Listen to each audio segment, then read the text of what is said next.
instillé subrepticement dans les esprits.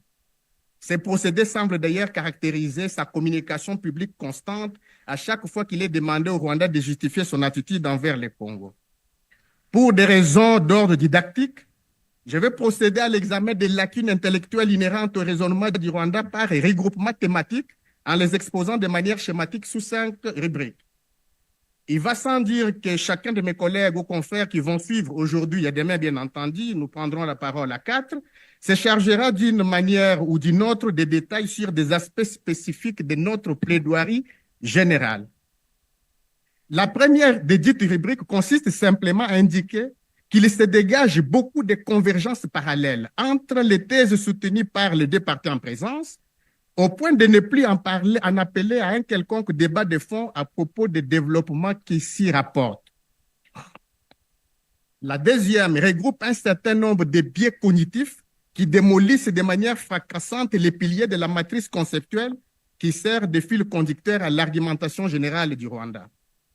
La troisième rubrique illustre la tendance à la focalisation quasi excessive sur un certain type de raisonnement inspiré du discours des droits international classiques. Cher maître, est-ce que vous pouvez parler un peu doucement parce que les interprètes ont un peu de la peine à vous suivre vu le rythme là. Merci beaucoup, honorable président. Le micro, s'il vous plaît. Très bien.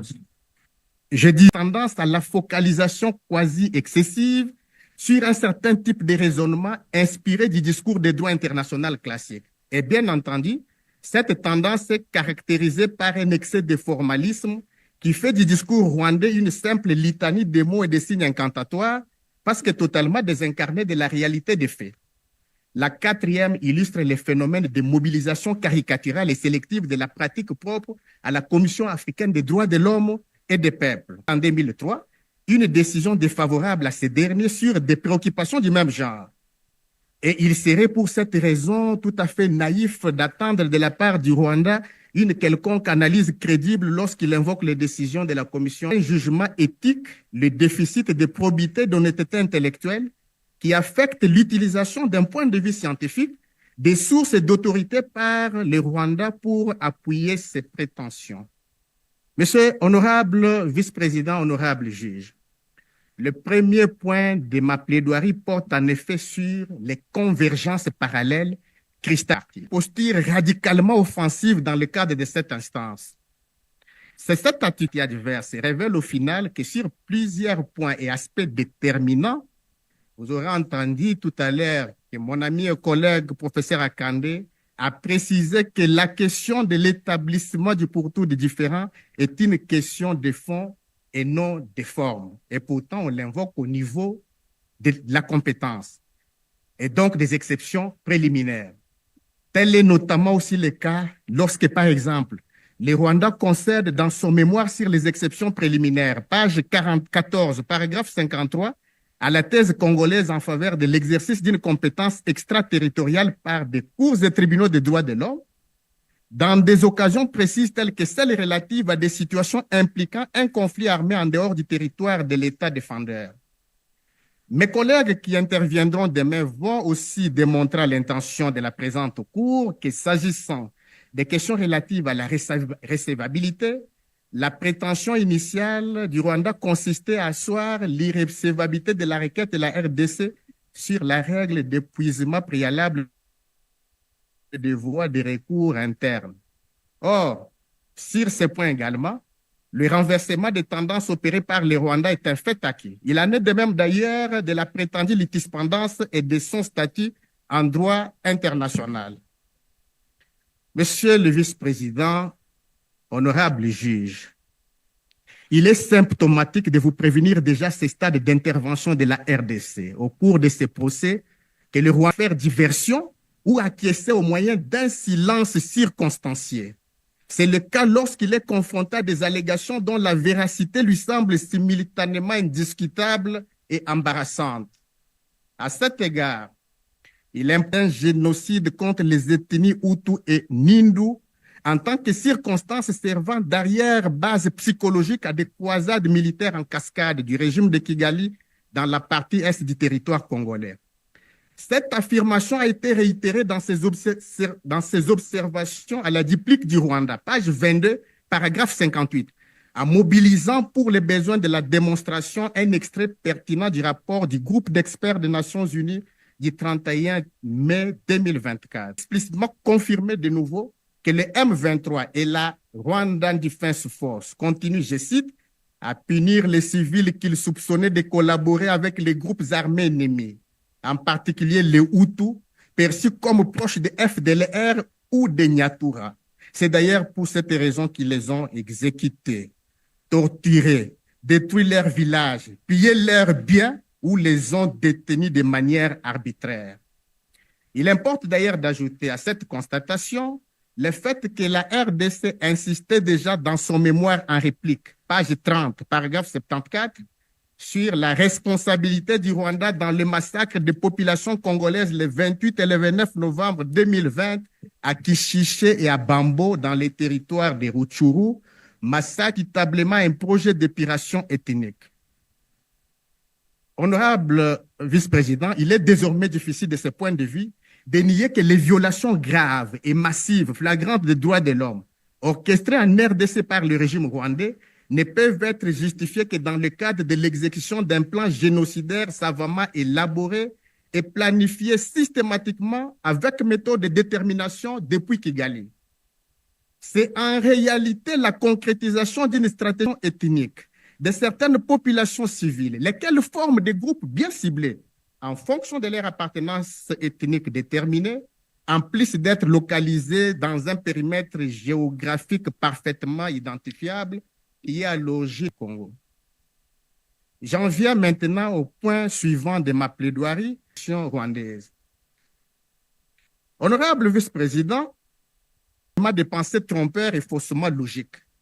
Il s'accommode déraisonnablement avec un régime discursif à l'intérieur duquel celui qui en fait usage entend habilement tirer avantage d'un jugement ou, le cas échéant, d'une décision en surfant sur la confusion qui y affecte ses motivations. Autrement dit, en l'espèce, le Rwanda présente souvent des arguments qu'il contredit lui-même, parfois sans s'en rendre compte, au point de déboucher à ce que les spécialistes du langage qualifient d'autodestruction pragmatique des énoncés. Cela peut être dû à un manque de discernement dans l'analyse ou à une volonté de détourner l'attention, mais sans toutefois aller jusqu'à nier l'évidence des faits.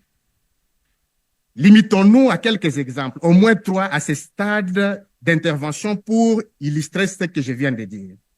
Premièrement, il s'agit de sa posture au sujet de l'existence d'un conflit armé entre les deux États partis sur le sol congolais. L'argumentation rwandaise, tenez bien, s'apparente de ce point de vue à un syllogisme classique, lequel constituerait alors un parfait exemple du sophisme propre aux Grecs de l'époque antique. Au titre de la mineure, les Rwandais posent que l'objet du procès porterait en effet sur une question de paix et de sécurité. Son mémoire sur les exceptions préliminaires, page 19, paragraphe 58, page 43 et 44, paragraphes 142 et 145. Les Rwandais précisent à cet égard, je cite, que les questions fondamentales de la requête de la RDC portent sur la paix, la sécurité, la souveraineté et l'intégrité territoriale du Congo. La mineure de son raisonnement est formulée de façon négative à la page 16, paragraphe 48 de ces exceptions préliminaires. Les Rwandais soutiennent en effet, je cite, que le requérant n'a pas démontré comment l'effet de cette affaire remplirait les critères exceptionnels, dont un conflit armé qui pourrait permettre à l'exercice d'une juridiction extraterritoriale.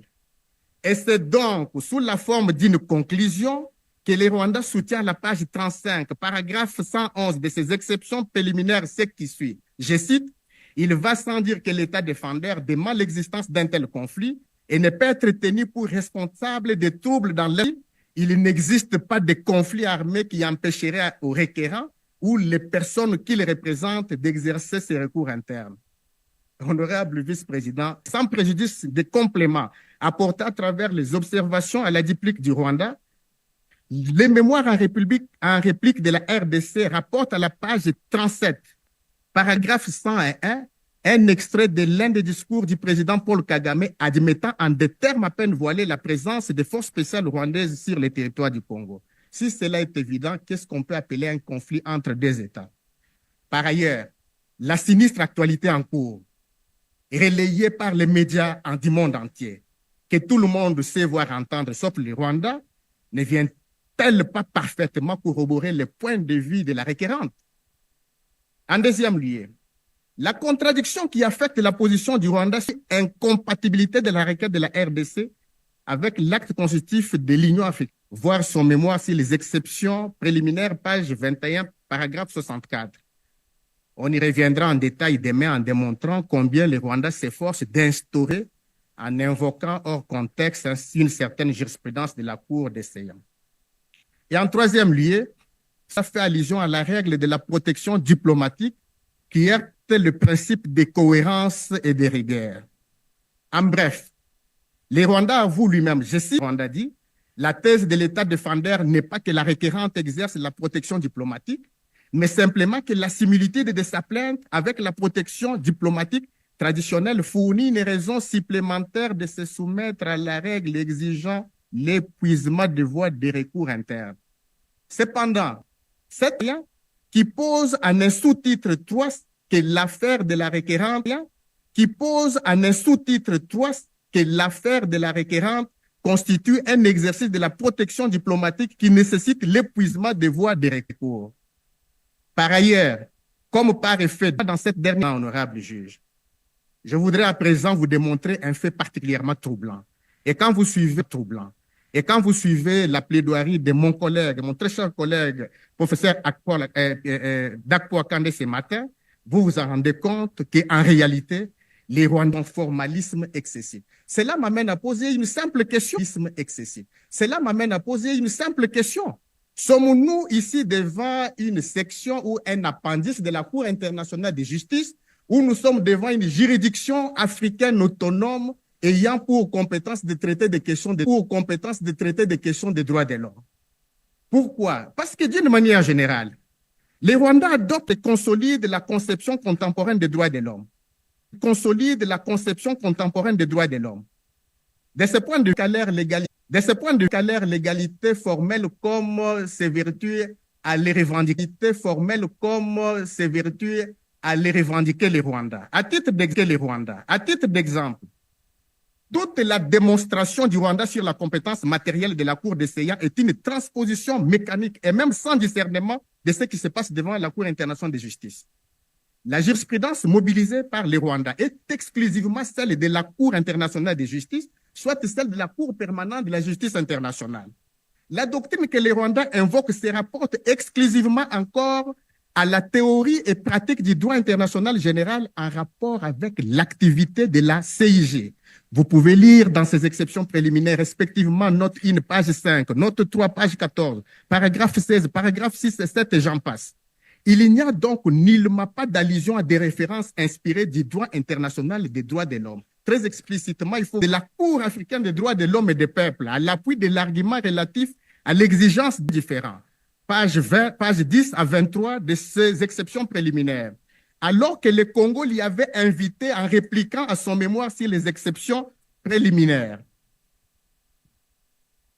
Cela étant, les effets pervers induits de l'extension inconsidérée du raisonnement propre au journal sont multiples et variés.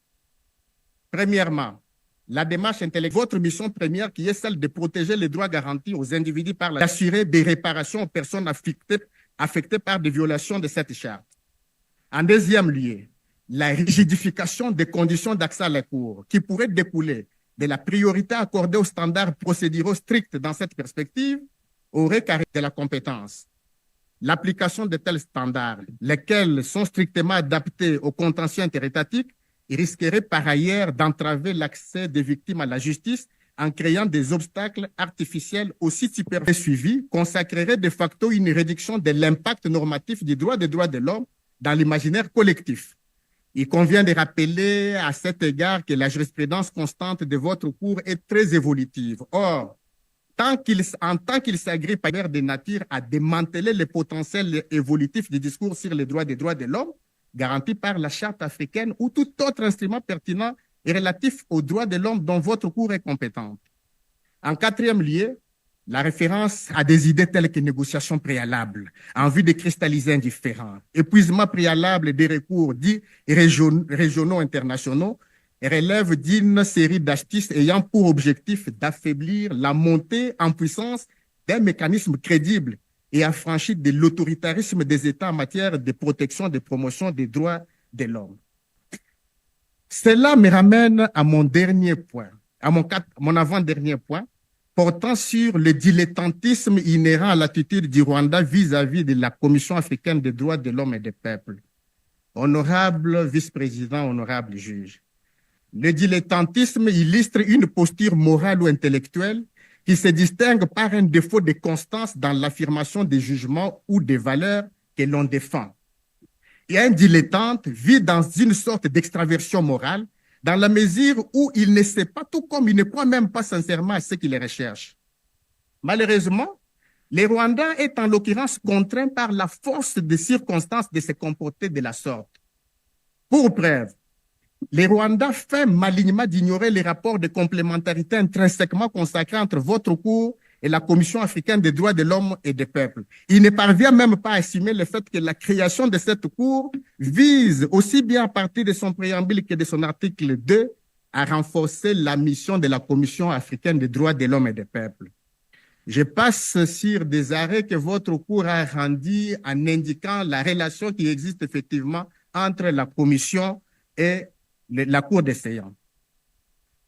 Et de cela, l'attitude du Rwanda vis-à-vis de l'activité de cette commission est étrange et à tout le moins déconcertante. En gros, elle se résume en une espèce de jeu de la balançoire dont les cordes du raisonnement qui le tient aussi de façon alternée entre l'anathème et les cultes de sa jurisprudence. Très clairement, tantôt le Rwanda s'adonne à la caricature du travail réalisé par la commission dans des hypothèses où ces décisions constituent pour lui une pilule amère à avaler. C'est notamment le cas lorsqu'il fait allusion à la page 17, paragraphe 51 de son mémoire sur les exceptions préliminaires, à l'invocation par les Congo de la décision de la Commission dans l'affaire 227/99 du 29 mai 2003, ayant opposé les deux parties, en plus du Burundi et de l'Ouganda. Vous comprendrez donc que la version du Rwanda vis-à-vis de cette décision est fondée sur des considérations d'ordre purement psychologique, arbitraire et stratégique plutôt que scientifique. Paradoxalement, et sur un autre plan, les Rwandais s'étendent parfois de manière immodérée sur les vertus de certaines décisions de cette même commission, et cela en particulier sur la question relative à la recevabilité. À titre purement illustratif, on peut sommairement relever sa démonstration de l'argument relatif à l'épuisement préalable des voies de recours internes, voir son mémoire sur les exceptions préliminaires, page 26 et suivant, paragraphe 78 et suivant. En effet, le fond de cet argument est basé sur la jurisprudence de la Commission, que les Rwandais ne manquent même pas de concilier avec celle de la Cour, voir page 26-27, paragraphe 80 de son mémoire précité. Au paragraphe 80, note 50 du même mémoire, on note ce qu'ici, je cite, la Commission avait déclaré qu'elle applique strictement la règle relative à l'épuisement des recours internes et qu'il n'y a dérogé que dans quelques circonstances qui les justifiaient. Les Rwandais citent une affaire Promoting Justice for Women and Children contre la République démocratique du Congo. Mais en même temps, comme par un effet magique, au paragraphe 82, suivant la page 27, voici le titre, la décision de la Commission sur l'épuisement des recours dans la communication 227/99 n'est pas contraignante et ne devrait pas être suivie. Soulignons au passage que ce genre de troubles du langage se rencontrent fréquemment ici et là à travers les mémoires du Rwanda sur les exceptions préliminaires. C'est le cas, par exemple, au paragraphe 62, 64 et 65, lorsque les Rwandais tentent de mobiliser la jurisprudence de la Commission sur la notion d'incompatibilité avec l'acte constitutif de l'Union africaine. Tel est également le cas, notamment de l'arrêt du 22 novembre. Je disais, il est vrai, comme nous l'avons indiqué et comme il sera démontré demain, que la Cour des séances a toujours fait appel aux décisions de la Commission pour soutenir son argumentation sur les questions relatives à l'exception d'irrécevabilité. Dans nos écritures, il y a tout un certain nombre, une panoplie de jurisprudences que nous avons rapportées pour attester ce qui précède.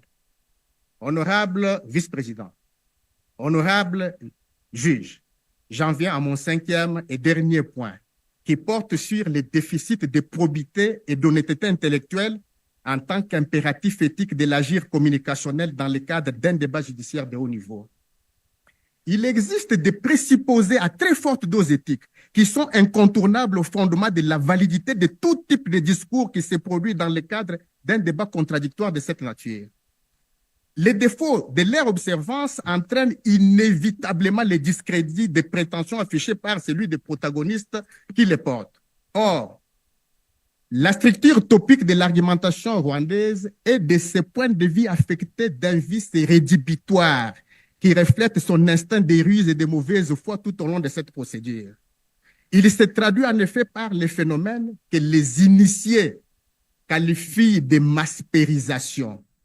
Parce que ça semble être un néologisme, je dois préciser que la maspérisation est un procédé de dénaturation d'un texte par l'extraction sélective des passages afin d'en modifier ou altérer intentionnellement sa signification originelle.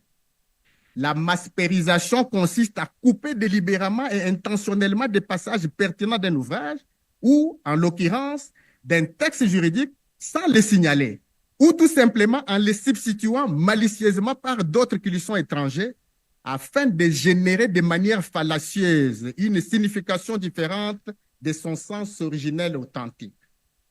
Un auteur disait qu'on peut maspériser par désinvolture ou simplement par ignorance. Quoi qu'il en soit, le Rwanda est de ce point de vue coupable d'un tel délit à deux niveaux de son discours. D'une part, il invoque fréquemment la jurisprudence de la Cour internationale de justice, de la Cour européenne des droits de l'homme et de la Commission africaine des droits de l'homme et des peuples. C'est normal, mais c'est la manière de le faire qui gêne et choque en même temps, intellectuellement parlant. Tantôt, les Rwandais appliquent la jurisprudence en question en dehors de son contexte, ou carrément, ils se permettent d'en omettre sciemment des passages qui contredisent ses propres prétentions. Tout ceci dans le but de faire croire que de tels passages n'existeraient pas en lieu et place de les affronter pour éventuellement en relativiser si besoin en est la portée intrinsèque au regard du cas d'espèce. D'autre part, les Rwandais ont également procédé à l'instrumentalisation des textes normatifs applicables à d'autres juridictions dans une vaine tentative de les opposer à votre cours en usant du même procédé décrié en ces lieux. Étant donné que le temps nous est limité, relevons simplement que pour vérifier la plausibilité de ces griefs, la simple technique consiste à procéder à une relecture attentive de chacune des sources jurisprudentielles et doctrinales invoquées par les Rwandais, en particulier chacun des paragraphes ou phrases spécifiques dont la référence est renvoyée en bas des pages, mais en les restituant chaque fois dans leur contexte de manière à dégager un tout cohérent. Vous vous en doutez, honorable juge.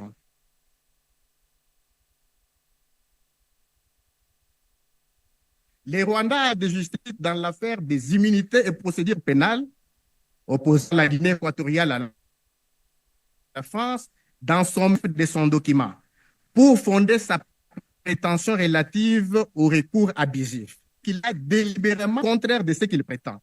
C'est le passage à travers lequel la Cour rappelle qu'en la présente affaire, elle ne considère pas que la Guinée équatoriale, qui a établi une base de compétences valable, devrait voir sa demande rejetée à un stade préliminaire s'il n'existe pas d'éléments attestant clairement que son comportement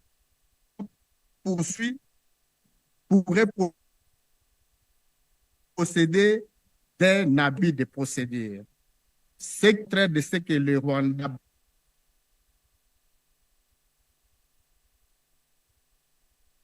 juge.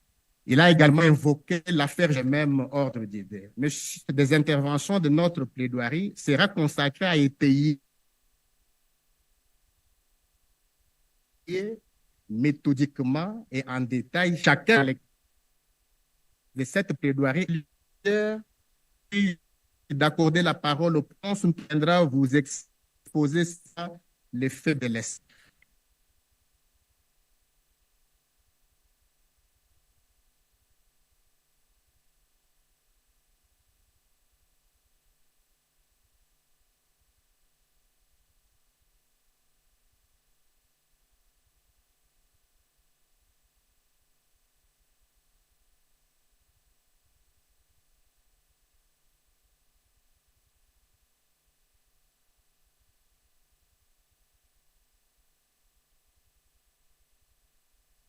Une communication contre 3 de nos voisins, dont particulièrement j'ai pu ainsi poursuivre la procédure au niveau de la commission jusqu'à son aboutissement, couler en une décision qui fait jurisprudence aujourd'hui.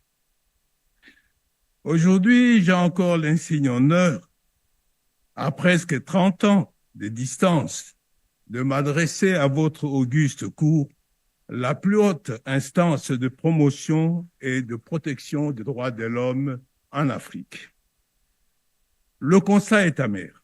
Il n'y a pas eu de progrès au fil des décennies. Les violations des droits de l'homme se sont exacerbées, massifiées, aggravées et diversifiées avec une barbarie inouïe. Le Rwanda faisant fi et piétinant tous les instruments relatifs aux droits de l'homme, de la femme et des enfants. Plus précisément, la RDC accuse le Rwanda d'être responsable à travers les faits et actes inhumains qu'il a commis sur le territoire congolais, comme s'il suffisait de dépasser les frontières pour se permettre n'importe quoi, la compétence étant territoriale. Il a commis ainsi plusieurs violations graves et massives des droits de l'homme, protégés par la Charte africaine des droits de l'homme et des peuples et d'autres instruments ratifiés par les deux États, tout en avançant toujours les mêmes prétextes, des narratifs identiques et répétitifs, la même arrogance fondée sur l'attitude des défis lancés à la communauté internationale et panafricaine, d'une absence d'un quelconque devoir de redevabilité et la certitude d'une impunité garantie. C'est à juste titre que la Charte africaine des droits de l'homme et des peuples a jugé bon de conventionnaliser le droit des peuples à la paix, superbement ignoré par le RDF associé à leur proxy du M23, AFC. La violation flagrante de ces droits s'est traduisant en une véritable agression et des occupations des portions territoriales de la RDC a donné le jour à une furie. Le droit à la vie et à la dignité humaine. Droit à la vie que j'ai vu à l'entrée du l'illustre président. C'est le droit au développement, le droit à l'environnement, le droit à un recours effectif à la réparation, le droit à la souveraineté sur ses ressources naturelles.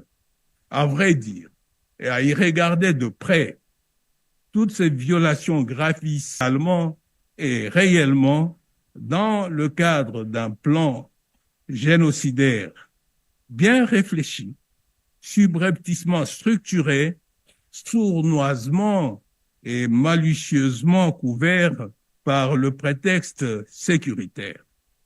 Ces violations sont par ailleurs motivées au nom d'une politique nationale de prédation et de main basse sur les ressources naturelles du sol de la République démocratique du Congo. Évidemment, à ce stade-ci, il est question de parler des exceptions préliminaires, mais la violation des droits de l'homme est incarnée et n'est pas éthérée. On doit pouvoir contextualiser. Et je vais les faire en 4 points. Honorable vice-président, honorable juge, il est de notoriété publique qu'un nombre important d'éléments des forces de défense du Rwanda, en ce compris des forces spéciales, ont envahi la partie est de la République démocratique du Congo depuis les derniers trimestres, tantôt de leur propre chef, tantôt conjointement avec le M23, tantôt en appui à ces groupes armés terroristes. Les faits à l'origine de la présente affaire relèvent du contexte d'un conflit RDF et des terroristes du M23, soutenus en armes et en non pas le Rwanda d'une part, aux forces armées de la République démocratique du Congo, FARDC, appuyées par les volontaires pour la défense de la patrie, appelés Wazalendo d'autre part. Ce conflit armé s'est intensifié de manière dramatique, en sorte qu'il touche actuellement 2 provinces de l'Est affectées à divers endroits. Plusieurs territoires ont été ainsi pris par le Rwanda et ses supplétifs du M23. La liste est longue. Je ne vais pas vous citer toutes les localités. Bunagana, Djomba, Rutshuru, Kiwanja, Rumangabo, Kisigari, Nyabibwe et actuellement la ville même de Goma. Selon le rapport récent du groupe d'experts des Nations Unies, DAC dispose d'au moins 3 000 à 4 000 militaires sur le terrain dans le but de faciliter l'invasion le 26 janvier 2025. Nombreux sont les rapports officiels du groupe des experts des Nations d'opérations militaires menées par des soldats clairement vêtus de l'uniforme militaire des RDF dans les territoires de Rutshuru, Masisi 2022, mars 2023. Il y a eu des officiers de renseignement capturés, des militaires. Tout récemment, dans le rapport distribué en juin 2024, le groupe d'experts réitère le même constat et donne des preuves de la présence des troupes dans les territoires congolais et qui ont aidé à conquérir de nombreuses localités. Comme vous le savez, le Conseil de sécurité autorisé de RDF en RDC et son appui au M23. C'est dans ce contexte que le Rwanda a commis de nombreux faits, méfaits et actes inhumains constitutifs de violations de droits de l'homme dont la RDC a saisi cette cour. Il s'agit des faits d'une extrême gravité qui dénotent une de la personne humaine, une politique de haine teintée d'une idéologie génocidaire d'extermination terminée. En deux, nous constatons que les agissements illicites et continus de forces de défense rwandaises sur le sol congolais sont constitutifs d'une série d'atteintes graves, flagrantes et systématiques de droits de l'homme qui sont de la compétence de cette Cour. La RDC tient à attirer l'attention de la Cour sur le fait que le conflit armé en cours est à l'origine d'une grave tragédie humanitaire entraînant des conséquences déplorables et d'indicibles souffrances pour la population civile.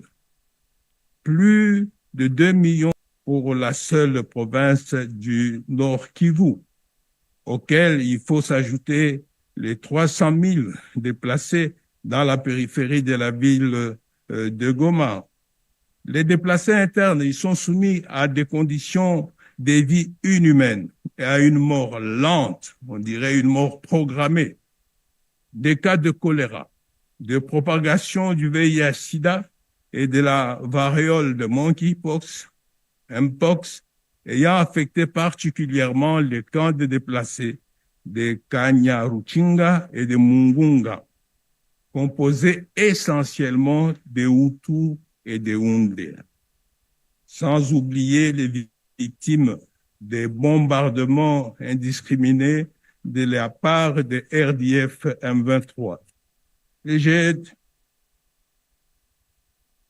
ne pourrais pas passer sous silence le nombre de viols commis au travers des localités prises par le Rwanda et le M23. Les enfants de force, les pillages des ressources, la destruction des infrastructures d'intérêt public comme les hôpitaux, les écoles, et les installations civiles comme les maisons d'habitation et les cultures agricoles. Nombreux sont les rapports dans les annexes des mémoires, d'autres pourront accompagner. Je passe ainsi au troisième point, sur les motivations. Les motivations fondamentales de l'intervention armée des forces de défense du Rwanda sur le territoire du Congo répondent à une logique d'épuration ethnique de certains groupes cibles.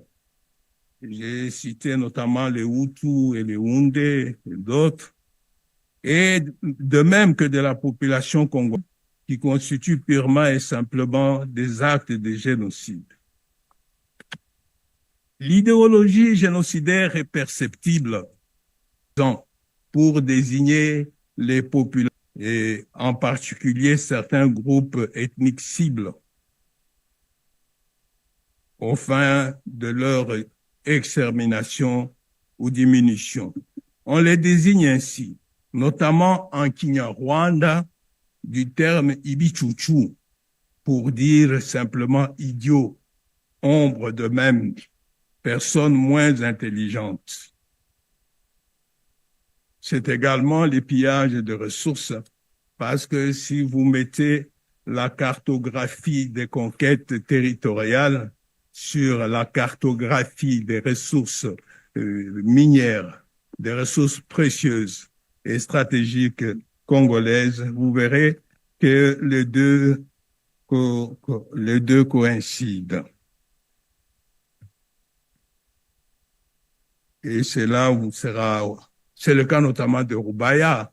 Vous savez qu'à Roubaïa, le M23 tire des bénéfices de 800 000 $ par mois qui lui permettent d'alimenter la guerre et de continuer ses conquêtes avec l'appui des forces armées rwandaises.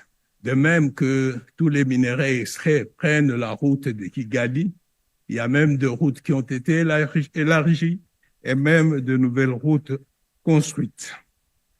Enfin, il est urgent, Monsieur le honorable président, honorables mesdames et messieurs de la Cour, il est urgent de parer au pire avant qu'il ne soit tard, si cela ne l'est pas déjà au regard des événements en cours sur le territoire de la RDC. Vous avez vous-même suivi ce qui s'est passé lors de la prise de ensanglantée de la ville de Goma du 26 au 28 janvier 2025. De 789 décès au départ, on en est aujourd'hui à environ 3000. Des exécutions sommaires, 900 corps dans les morgues. Les défenseurs des droits de l'homme et de la société civile pourchassés. Nombreux cadavres en décomposition jonchant les rues de la ville et la menaçant d'épidémie. Des viols à volonté, dont 45 cas d'enfants victimes de violences sexuelles. Des personnes déplacées de force dans les sites. Plus de 700 000 sont en déplacement. Le Rwanda a annoncé le 29 janvier 2023 qu'il va poursuivre ses conquêtes territoriales vers la ville de Bukavu et il faut s'attendre au pire. Honorable vice-président, honorable membre de la Cour, la RDC vous appelle et vous interpelle à sauvegarder les valeurs de l'Ubuntu à travers votre rôle sacré et votre mission noble de gardienne et d'ultime rempart des droits de l'homme et du peuple en Afrique. votre vision vise à la diffusion des valeurs de droits de l'homme à travers l'Afrique. À travers l'Afrique, cela signifie également dans les rapports entre États. La RDC pense que le moment est arrivé pour la Cour compétence pour ramener le Rwanda à la raison et à la force du droit, au respect scrupuleux des droits de l'homme, non seulement à l'intérieur du Rwanda, mais à l'endroit aussi des populations des pays voisins. Honorable vice-président, honorable juge, votre mission est noble. Et le Congo, en venant ici pour la seconde fois, exprime une vaste confiance et les yeux de la population congolaise sont tournés vers vous, les femmes, les enfants, les veuves, ceux qui sont partis, crient et demandent justice. Je vous remercie.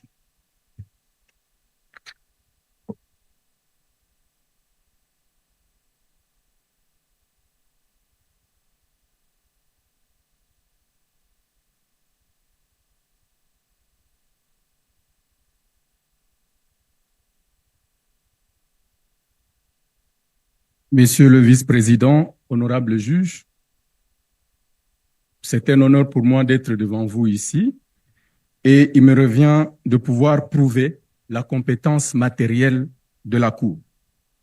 Pour ce faire, mon intervention sera focalisée autour de 4 points. En premier lieu, et pour commencer, commises par le Rwanda telles qu'elles sont dénoncées dans la requête introductive de cette instance. Le Rwanda répète ad nauseam qu'au sens de l'article 3, et on l'a suivi ce matin encore, du protocole de Ouagadougou, la Cour de la requête.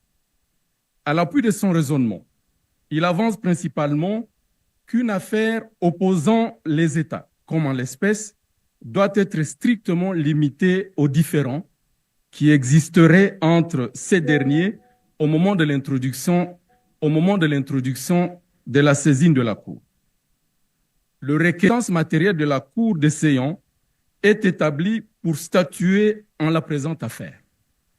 Pareille compétence est tirée de la mission qui est la vôtre d'interpréter et d'appliquer la Charte africaine des droits de l'homme et du peuple. Vice-président, honorable juge des femmes, les articles 5 et 11 de la Charte africaine des droits et du bien-être de l'enfant, les articles 2, 6, 7, 8, 9, 10 et 12 du Pacte international relatif aux droits civils et politiques, les articles 12 et 13 de jurisprudence abondante sur cette question montrent que votre compétence rationnelle et matérielle est établie dès lors que les droits de l'homme dont la violation est alléguée sont garantis par la Charte ou tout autre instrument relatif aux droits de l'homme. Vous l'avez répété à tout État défendeur qui a voulu s'y soustraire, comme c'est le cas dans la présente affaire, en des termes aussi clairs que significatifs. Qu'il me soit permis, à titre indicatif, de reprendre les mots de l'arrêt rendu par cette Cour en l'affaire Peter Joseph Tchatcha contre la Tanzanie.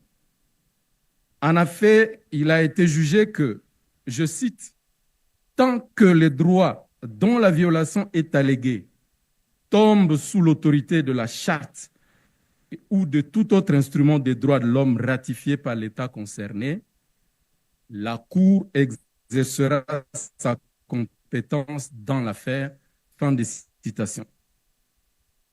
Nombreuses opinions individuelles de certains juges de la Cour des Séons ont abondé dans le même sens. Telle est notamment l'opinion du juge Blaise Chikaya dans l'affaire Lutechura contre la Tanzanie, où il dit, je cite, « La Cour a invariablement considéré en effet que pour qu'elle soit compétente, il suffit que le droit dont la violation est alléguée soit protégé par la Charte ou par tout autre instrument de droits de l'homme ratifié par l'État concerné. » Fin de plaidoirie orale de cet avant-midi, le Rwanda ne conteste pas que les protégés par la Charte et les autres instruments pertinents relatifs aux droits de l'homme utilement cités dans la requête. Cela est comme s'y emploie d'ailleurs maladroitement le Rwanda, ne peut que relever d'une diversion de mauvais goût qui masque son embarras face à l'énormité des violations des droits de l'homme dont il a la charge. Monsieur le vice-président, honorable juge, en deuxième lieu, la stratégie traditionnelle du Rwanda, qui tend à s'abriter derrière la technique d'isolation et de saucissonnage de la réalité, l'amène à faire référence à l'article 31.4 de la Convention de Vienne sur le droit des traités, sans qu'il soit capable de tirer les conséquences qu'implique cette disposition. En d'autres termes, au lieu de recourir à l'interprétation systémique que commande l'intelligibilité de cet article, le Rwanda préfère se cantonner dans un raccourci discursif qui consiste à mobiliser une approche littérale dans sa recherche d'un prétendu vrai et seul sens qui serait intrinsèque à la disposition de l'article 3, alinéa 1er du protocole. Or, en réalité, l'article 31 de la Convention de Vienne sur les traités, invoqué par le Rwanda au secours de sa défense, fait largement droit à l'approche systémique. Cette méthode d'interprétation garantit que les dispositions du protocole ne produisent pas des effets d'une manière isolée. Elles doivent être interprétées et appliquées dans le cadre d'un ensemble du système juridique en vigueur au moment où l'interprétation a lieu. La démarche induite par l'article 31 de la Convention de Vienne précitée consiste dans ce cas, non pas à partir d'un seul et véritable sens prétendument intrinsèque aux énoncés du texte, comme le Rwanda voudrait le faire croire, mais d'en déterminer plusieurs cas possibles. Si le requérant invite en effet votre auguste cour à procéder à l'interprétation systémique du protocole, c'est simplement parce qu'elle est la mieux indiquée pour contribuer à la détermination d'un cadre de signification possible à la justification rationnelle et objective de votre compétence. Le Rwanda prétend que le texte de l'article 3 serait clair, concluant ainsi à une peine perdue de chercher un autre sens en plus ou en dehors de sa compréhension étroite qu'il en fait. La RDC prie la Cour de Sion de ne pas suivre le Rwanda dans son égarement, dans la mesure où la clarté d'un texte ou d'une notion ne peut jamais être absolument assurée si elle n'est conventionnellement définie et limitée volontairement par le contexte dans lequel il y a lieu de l'interpréter. Or, les termes affaires et différents n'ont pas été définis par le protocole. C'est la jurisprudence, par une interprétation constructiviste, qui a permis d'en dégager ces significations possibles. Il s'agit d'un exercice sans cesse renouvelé auquel votre auguste cour se trouvera confrontée en fonction également du caractère inédit des affaires qu'elle doit connaître, comme c'est le cas dans la présente cause. Je voudrais dire que le sens et la portée du différend avancé par le Rwanda ne devrait pas empêcher la Cour de déclarer sa compétence. Le Rwanda conditionne la compétence matérielle de la Cour de Sion à l'existence d'un différend qu'il juge nécessaire en se fondant, comme nous l'avons suivi ce matin, sur l'article 3, alinéa 1er du protocole. Ce fait du terme différent paraît à maints égards invraisemblable. Il est artificiellement dégagé à partir d'une approche excessivement formaliste et donc abstraite du droit au point d'en faire, comme c'est le cas de la compétence de la Cour de Sion. Le Rwanda veut simplement, en ce faisant, entretenir une confusion et faire ignorer la spécificité de chaque juridiction internationale ainsi que les règles de procédure qui lui sont propres. Honorable juge, la Cour de Sion est une juridiction spécialisée ayant pour mandat spécifique de promouvoir et de protéger les droits de l'homme et du peuple en Afrique. Comme je venais de le dire, mais ne les définit pas. Lorsqu'il en arrive ainsi pour un concept dans un instrument international, il s'impose de mobiliser d'autres mécanismes, notamment la jurisprudence, en ce y compris celle de la Cour de Sion, pour en dégager sa signification. En procédant de la sorte, on se rend vite à l'évidence que la portée sémantique qui paraît susceptible de couvrir le terme différent est incontestablement large et plurielle. Par exemple, la Convention pour le règlement pacifique des conflits conclue à La Haye le 18 octobre 1907 utilisait indistinctement dans ses articles 1er, 2, 3, 8 et 9, utilisait donc, je disais, indistinctement les expressions différents, dissentiment, conflit, contestation et litige, sans toutefois leur attacher des sens véritables. Ce qui précède. Le requérant considère à juste titre que l'article 3, alinéa 1er du protocole, ne doit pas être interprété de manière isolée, dont l'adoption est loin d'obéir à un souci purement mimétique, combinaison avec le préambule du dit protocole et d'autres dispositions systémiques s'avère être la plus indiquée dans la présente cause. D'ailleurs, le processus de création de la Cour témoigne de la relativisation de la thèse qui tendrait à perpétuer le caractère conciliatoire de la justice en Afrique, auquel renverrait une exception, était celui de la promotion de la défense des droits de l'homme, marqué par un enthousiasme en faveur de ces droits.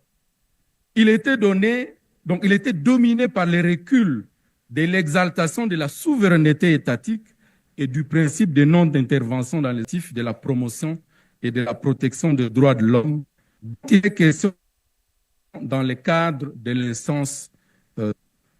En tout état de cause, il a l'espoir de cause que la partie adverse tente de différencier le terme différent d'avec la conjonction « et » employée pour unir les deux termes au même niveau de leur énonciation dans la phrase de l'article qui les porte constituerait la preuve que ces deux concepts ne seraient pas interchangeables.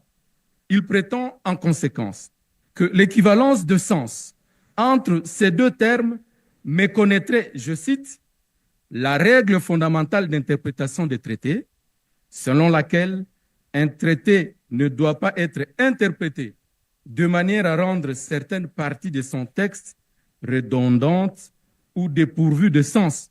Fin de citation. Qualifiant ainsi cette règle de, j'ouvre encore les guillemets, c'est toujours le Rwanda, principe d'effectivité, je ferme les guillemets, nous sommes au point 30 de sa duplique.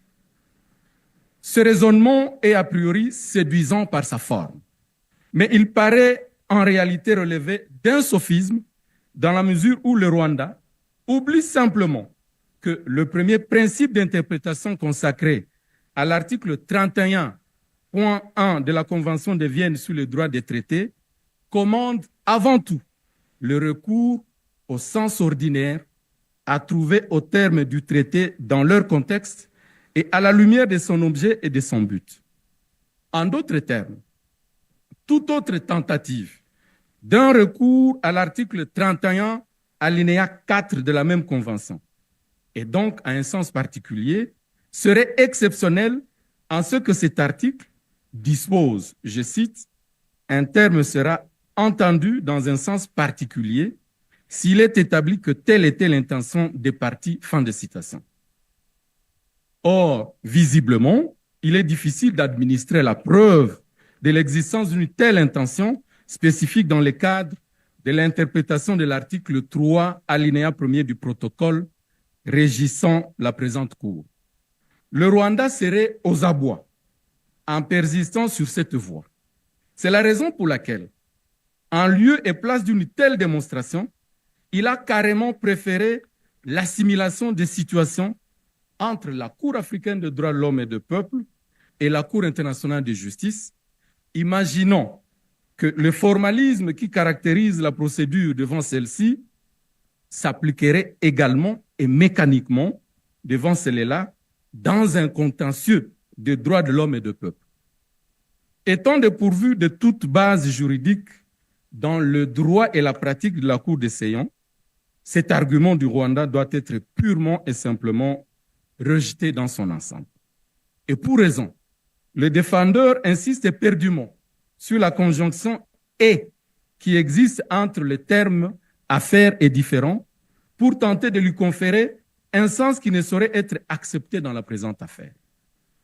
En invoquant cette seule conjonction afin de marquer la utilisée 4 fois. La vérité est que, du point de vue syntaxique, loin d'être redondante ni dépourvue de sens, la présence multiple de la conjonction « et » joue un rôle de coordination ou d'unification des concepts. Elle n'exprime pas, à proprement parler, une simple addition de disjonctions exclusives.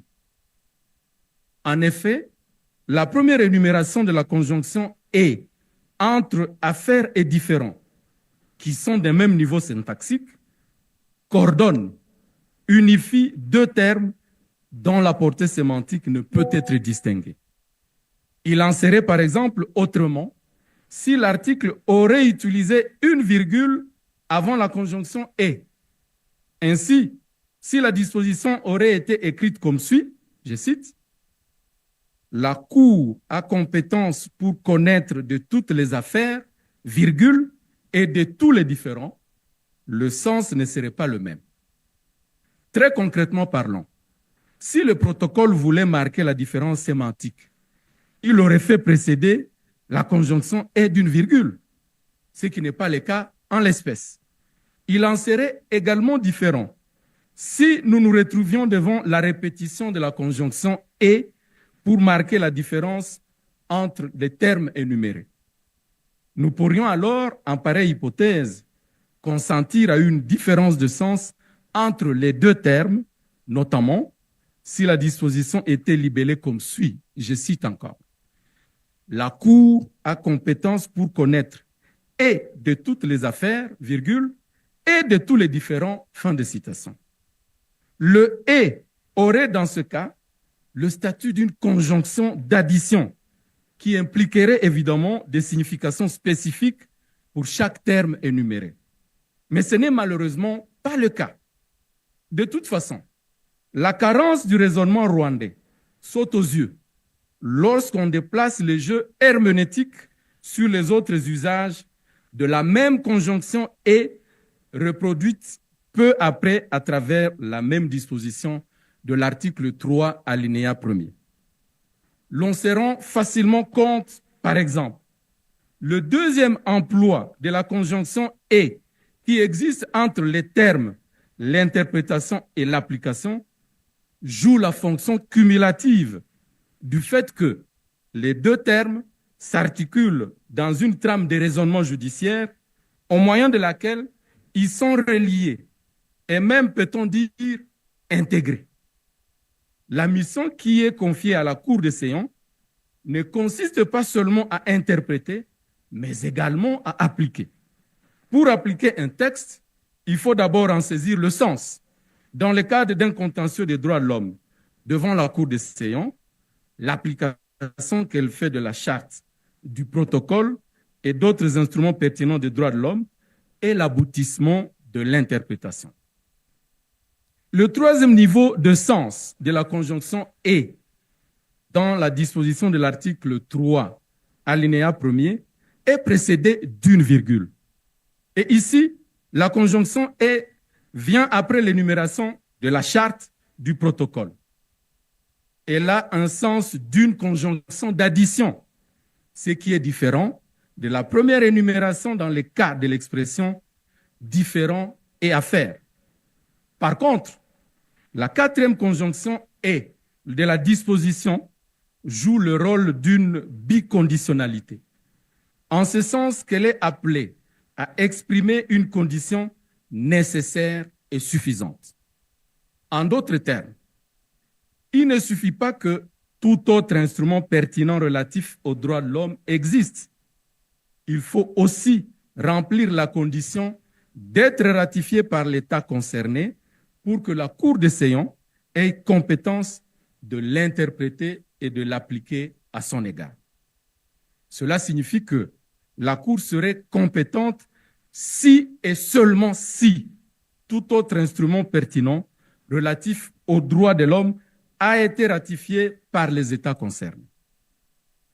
En somme, selon toute logique, la RDC considère que tout interprète de bonne foi ne pourrait pas ne pas admettre que le terme différent est celui des affaires dans le cadre d'un contentieux des droits de l'homme devant la Cour des Seyons s'emploie indistinctement pour désigner un conflit, un litige ordinaire qui oppose deux parties devant la Cour, dont l'une, un individu ou un État, allègue des violations des droits de l'homme censées avoir été commises par l'autre, un État, ou dont le premier tient le second pour responsable. La jurisprudence de la Cour des Seyons s'avère de nature à constituer une référence dont on ne peut se passer. En témoigne le fait que la Cour utilise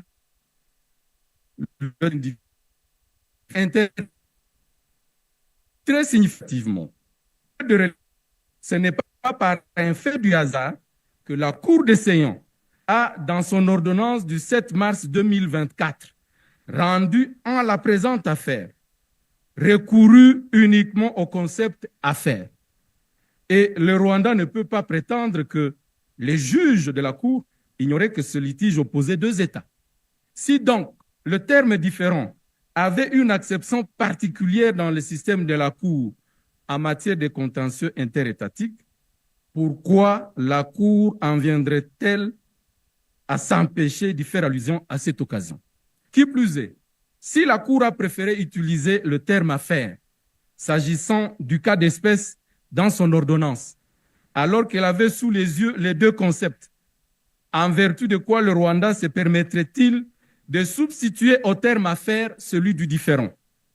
Cette interrogation est d'autant plus légitime lorsqu'on considère que, même dans les hypothèses de requêtes individuelles, la Cour garde la même logique. Pour preuve, l'affaire qui a opposé les sieurs Souibi, Gooré et autres contre la Côte d'Ivoire est emblématique à cet égard. La Cour y indique de manière tout à fait explicite que, je cite, « Le protocole ne fait pas de distinction entre les affaires ou les différends qui sont soumis à la Cour, tant que l'affaire ou le différend concerne l'application et l'interprétation de l'un quelconque des instruments énumérés à l'article 3 du protocole. » Fin de citation. Honorable juge, il importe de remarquer que la Cour va même au-delà dans l'explicitation du sens des mots. En effet, elle utilise en lieu et place de la conjonction « et » une autre conjonction de coordination, en l'occurrence le « ou » dans les deux paragraphes précités de cet arrêt, ce qui n'est pas fortuit. Elle renvoie en se faisant à une équivalence des désignations. Elle exprime l'idée d'une alternative, une indifférence, et signifie que les concepts affaires et différents sont identiques d'après leur entendement commun et qu'ils sont susceptibles d'être utilisés indistinctement aussi bien dans une affaire individuelle que celle étatique. Pour ce faire, la Cour des Seyons rejettera purement et simplement l'argument avancé par le Rwanda en contestation de sa compétence matérielle. Monsieur le vice-président, honorable juge, quatrièmement, je voudrais dire que, en tout état de cause, les preuves attestant le différend entre la RDC et le Rwanda sont abondantes en l'espèce.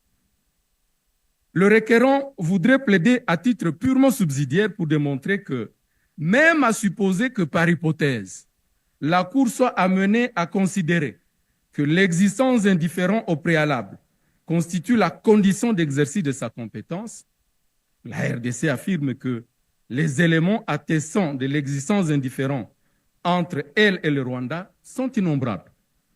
De prime abord, qu'il me soit permis de rappeler une fois de plus, cela a été dit ici, que la preuve de l'existence d'un différend est une question de fond et non des exceptions préliminaires.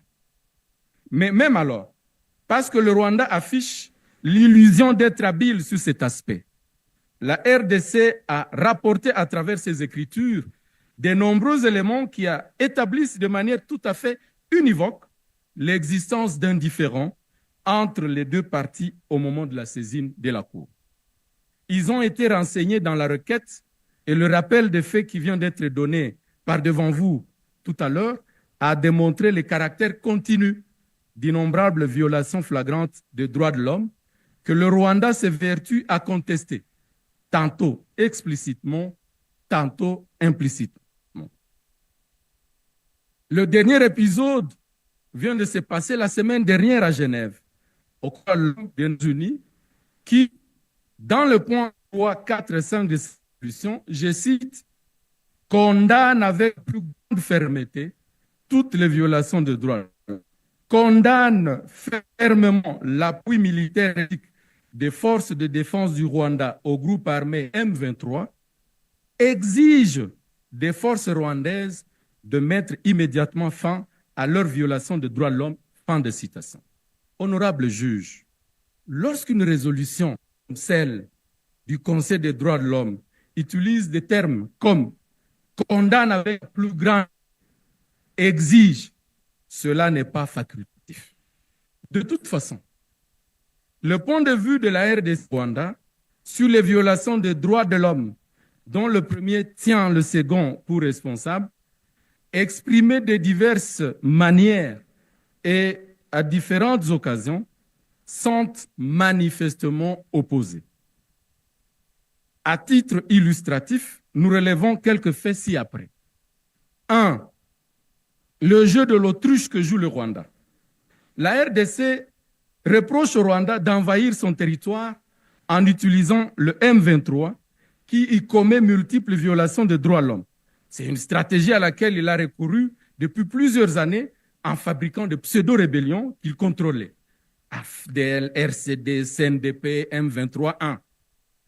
Pour sa part, le Rwanda nie catégoriquement en disant que le conflit entre le M23 et le gouvernement congolais est une affaire interne et que le Rwanda ne doit ni servir de bouc émissaire, ni être assimilé au M23. Pourtant, pendant que Kigali reproche à Kinshasa d'héberger sur son territoire les FDLR responsables du génocide au Rwanda, le M23 endosse les revendications rwandaises sur les FDLR. 2. Le 14 juin 2022, le représentant permanent de la RDC auprès des Nations Unies a adressé au président du Conseil de sécurité un courrier auquel était annexée la lettre du ministre des Affaires étrangères de la RDC, dans laquelle ce dernier formulait clairement des accusations de violations des droits de l'homme commises le 10 juin 2022 à 16h15 par les forces rwandaises et leurs supplétifs sur le territoire congolais, précisément à Biruma et à Kabaya, localités situées dans le groupement de Kisigari, chefferie de Bwisha, en territoire de Rutshuru. Ce jour, des dizaines de bombes ont été tirées à longue portée à plus de 22 km à partir du territoire rwandais et ont causé d'énormes dégâts matériels et humains, en l'occurrence la destruction d'une école, l'Institut Saint-Gilles, de 2 enfants, Ishaka Mapen et Jérémy Vira, âgés respectivement de 7. C'est dans cette lettre que le ministre congolais, que militaires des forces de défense du Rwanda avaient été capturés le 28 mai 2022 par les forces de défense et de sécurité de la RDC avec l'appui de la population locale. À l'occasion, le gouvernement congolais invitait le Conseil à donner une suite à cette lettre en le priant de bien vouloir la faire circuler comme document officiel du Conseil de sécurité. En réaction, le Rwanda a rejeté catégoriquement les accusations de la RDC sur les bombardements dont cette dernière le tenait coupable sur son territoire. Et s'agissant de ces militaires capturés, le gouvernement de Kigali a rétorqué que les 2 soldats des forces de défense du Rwanda avaient été enlevés le 28 mai 2022 par une force conjointe FARDC-FDLR, alors que, semble-t-il, ces militaires patrouillaient le long de la frontière entre le Rwanda et la RDC.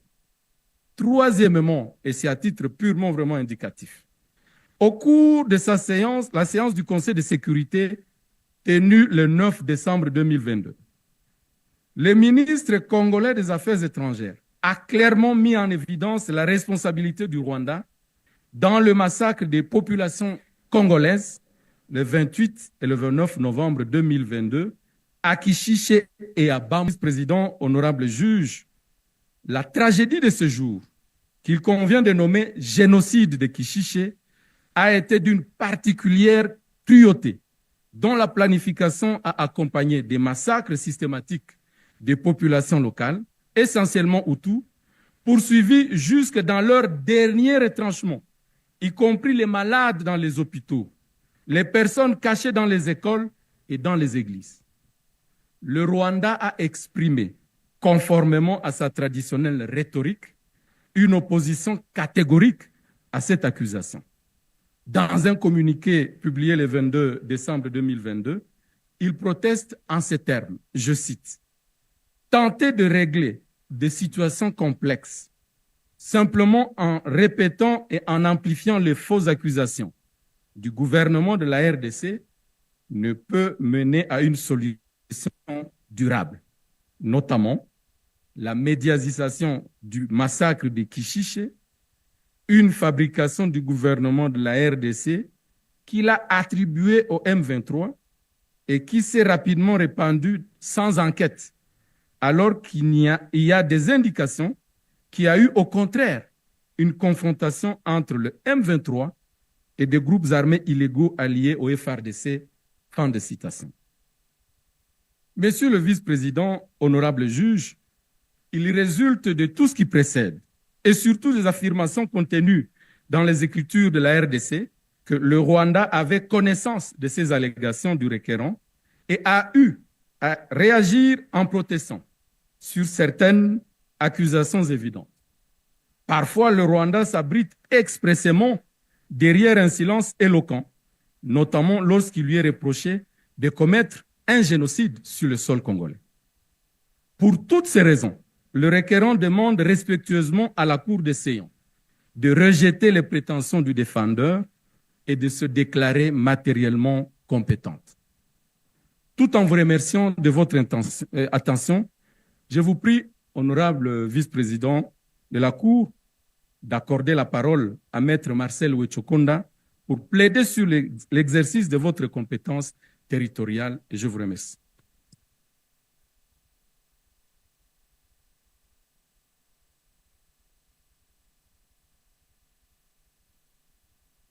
Honorable vice-président, honorable juge, c'est un royal honneur pour ma modeste personne de prendre la parole dans le cadre de cette procédure. J'interviens à mon tour à la suite de mon estimé confrère, Maître Jean-Paul Seguiobé, pour compléter la plaidoirie de la République démocratique du Congo sur cet aspect de compétence, précisément la compétence territoriale de la Cour africaine des droits de l'homme et des peuples.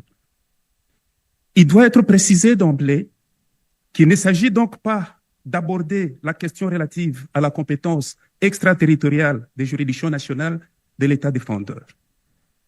Pour rappel, la compétence territoriale d'une juridiction internationale, à l'instar de celle de la présente Cour, s'apprécie en raison du lieu où l'on peut situer le litige.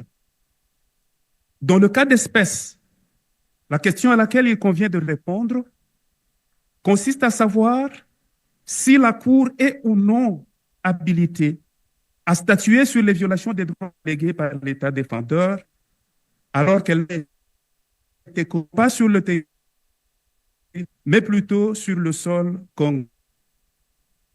La réponse à cette interrogation, qui revêt en importance au regard du cas d'espèce, oppose deux thèses. La première thèse, celle soutenue par l'État requérant.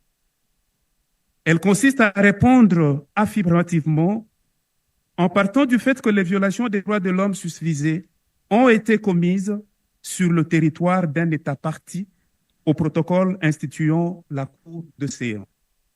Par contre, la seconde, défendue par le Rwanda, suggère que la Cour ne serait pas compétente dans la mesure où les violations alléguées n'auraient pas été commises sur son territoire. Pour rappel, le champ de compétence de cette Cour est déterminé à l'article 3 de son protocole. Ce dernier est libellé comme suite. Et tous les différends dont elle est saisie concernant l'interprétation et l'application de la charte, du protocole et de tout autre instrument pertinent relatif aux droits de l'homme et ratifié par les États concernés. En cas de contestation sur le point de savoir si la Cour est compétente, la Cour décide. La République démocratique du Congo confirme qu'aucune interprétation raisonnable de la disposition qui précède ne peut aboutir à confiner la compétence de la Cour à la connaissance des seules violations des droits de l'homme qui seraient commises sur les territoires de l'État défendeur. Il y a au moins 4 points en faveur soutenus par la République démocratique du Congo. Littéral de l'article précité, la note de la Cour de cette question précise, de la Commission africaine des droits de l'homme et des peuples, et quatrièmement, enfin, le principe de l'effet utile ou l'interprétation téléologique du préambule. Honorable vice-président, honorable juge, la formulation large et ouverte de l'article 3 du protocole suggère en effet une extension de compétences de la Cour au-delà des limites du territoire de l'État défendeur sur lesquels se produisent les violations des droits de l'homme. Il se dégage de la lecture de l'article 3 du protocole que son auteur n'a pas jugé nécessaire de confiner la compétence territoriale de la Cour à l'État qui commet des violations.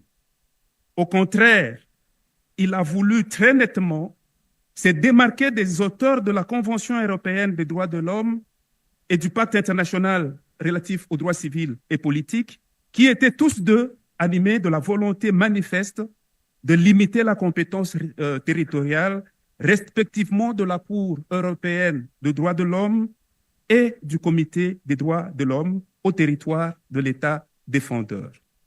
C'est ce qui découle de l'article 1er de la Convention de sauvegarde des droits de l'homme et des libertés fondamentales, au terme duquel les hautes parties contractantes reconnaissent à toute personne relevant de leur juridiction les droits et libertés définis en convention.